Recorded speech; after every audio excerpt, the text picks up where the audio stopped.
This DIY Paracord Deployment Lanyard keeps your paracord ready to go when you need it. Starting with a 25-foot length of cordage, form a bight around your palm.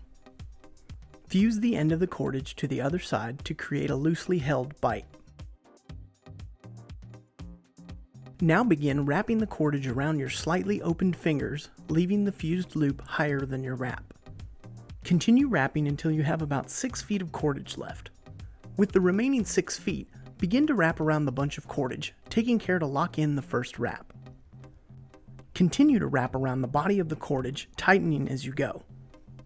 On your last wrap, place the working end under the wrap to lock the cordage in place, and then fuse the end of the cordage to the exterior. Your lanyard is now ready to attach and deploy.